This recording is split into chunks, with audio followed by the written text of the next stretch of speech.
A Grave Encounter, Part 1, Last Goodbyes. The colorful fall leaves crunched loudly underneath her feet as she reluctantly made her way towards the place where her friend had been recently laid to rest. A red rose, hanging on for dear life, dangled helplessly from her trembling hand. If only her friend had done the same.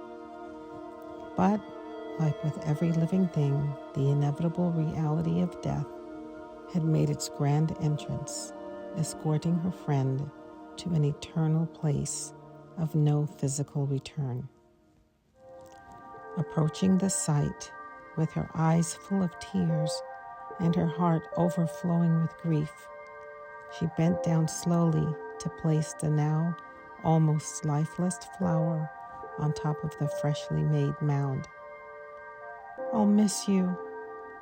May your soul rest in peace," she whispered solemnly, hoping somehow that her friend would hear her for the very last time. Part 2, The Encounter. How could she rest in peace when she didn't complete her assignment? Who said that? The voice sounded strangely familiar.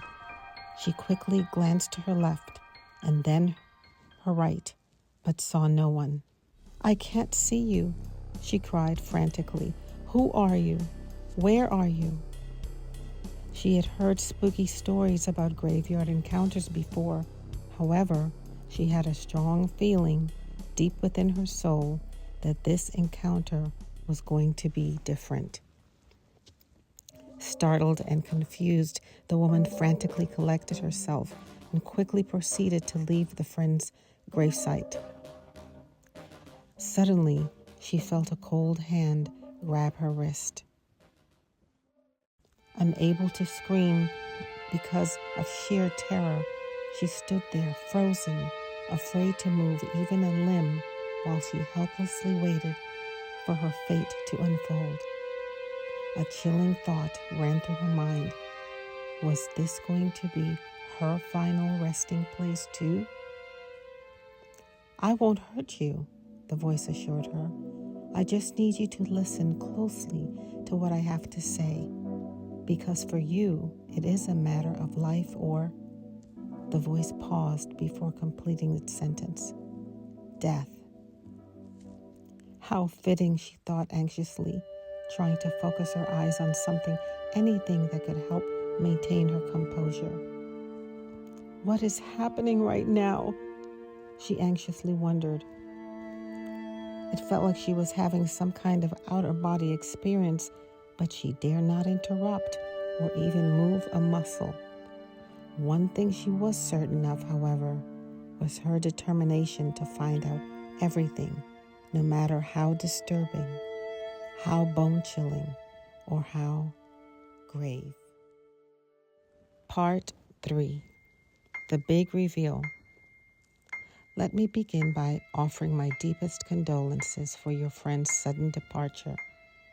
I know your heart is breaking right now, and nothing I could say will ever take away your pain. How could this person who she couldn't see with her naked eyes know anything about their relationship? The voice continued. "You see, I knew your friend very well. As a matter of fact, we were soulmates." Her eyes shifted quickly in the direction of where the voice was coming from. "What do you mean, soulmates? I don't understand. I was her closest friend," she exclaimed. "She mentioned nothing about you." She could no longer contain her thoughts.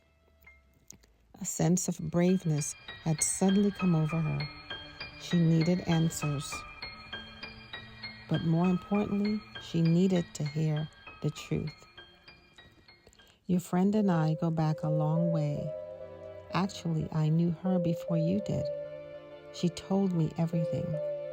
But although we were close, there was one topic she never spoke about, and that was her soul calling." "What do you mean, her soul calling? And why is that so important to you?" "I'm so glad you asked. A soul calling is essentially that special task you are called to complete while you are here on this earth. It's also referred to as your divine assignment. I don't understand how that could affect your relationship with her. And how does that have anything to do with me anyway?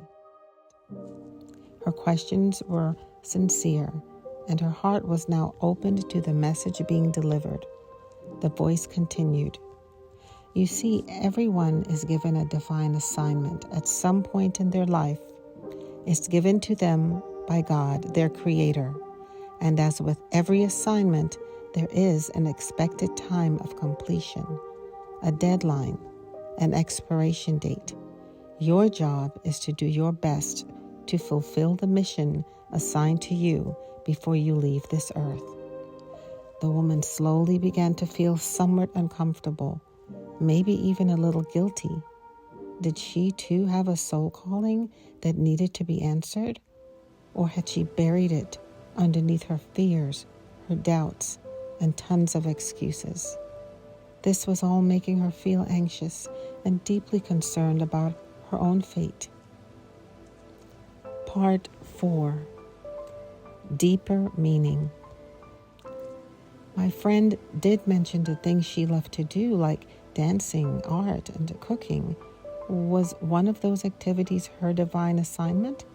Not necessarily. You see, there's a difference between loving to do something and knowing in your heart of hearts exactly what God wants you to do. Only you can know that. All of this was beginning to make her doubt the strong relationship she thought she had with her now deceased friend. The reason I'm telling you all this is because she loved you so much, and she didn't want you to ignore your own soul calling like she did when she was alive. All the pieces were now beginning to fit together. There was no doubt in her mind that this strange encounter was more for her than her best friend, which was now lying 6 feet under. Even though your friend is not physically here with you, and even though she didn't complete her divine assignment, you still have time to fulfill yours because you're still here. Overwhelmed with intense sadness and grief, the woman hung her head and began to weep. "Don't cry, I'm here." It did feel like her friend was still here, sitting right next to her, comforting her with her kind words, but in another form. Oh, how she longed for her hugs, her smiles, their long conversations. But sadly, she was gone for good.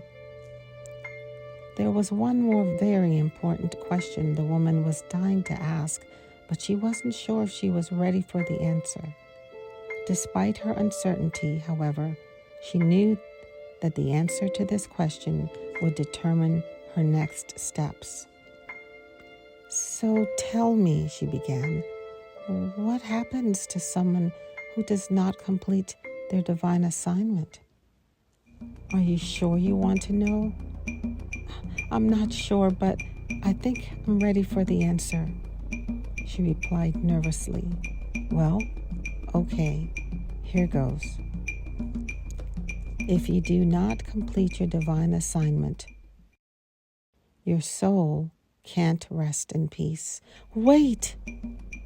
Those were the exact last words she uttered after placing the rose on her friend's grave a few minutes ago. "May your soul rest in peace," she repeated the words under her breath. "Oh my God," she exclaimed. You! The words struggled to leave her lips. "You are her soul." Part 5. Regrets. I've had a few. A profound sense of regret and sorrow enveloped her as she contemplated her friend's self-centeredness and neglect of her true life purpose. Why didn't she answer her soul's calling earlier? Why didn't she strive to fulfill her divine assignment when she had the chance? Expressing genuine concern for her friend's desperate soul, she humbly replied, I'm so sorry that you're wrestling to find peace. Is there anything I can do to assist you? After all, if she couldn't have her friend in the physical, maybe she could embrace the idea of the only part of her left. The response was sobering. Thank you for your concern. However, there's nothing you can do for me now. What's done is done.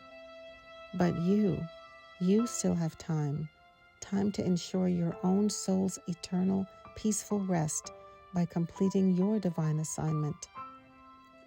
But how do I begin? She asked, grappling with uncertainties about time, resources, and age.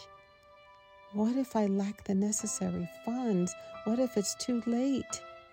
Don't worry, came the reassuring reply. The moment you decide and take the first step, a floodgate of new ideas, new resources, and new relationships will magically come together. You'll receive a compass, the compass of joy, guiding you on your path to complete your God-given assignment. Lastly, and more importantly, remember to share your journey and this life-changing encounter with everyone you meet, because the eternal state of their soul depends on it. Part 6. A sobering end. A glimmer of hope quickly emerged. Hope for her future, and more importantly, hope for her soul. She now felt ready and motivated to do the work required and place her focus on her own divine assignment. The reality of death was all the conviction she needed. Just then, an almost deafening silence filled the air. Hello? Hello? Are you still there?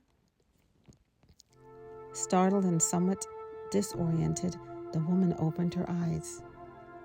A liberating feeling of enlightenment, self-awareness, and self-confidence engulfed her entire body, soul, and spirit.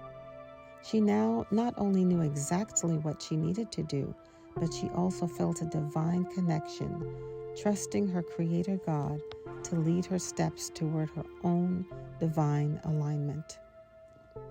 The sun's warm light pierced through the tree-lined horizon, casting a radiant glow on the vibrant fall leaves that crunched loudly beneath her hurried steps. The birds above chirped their customary morning greetings, and this time she understood the profound significance of their song. The end.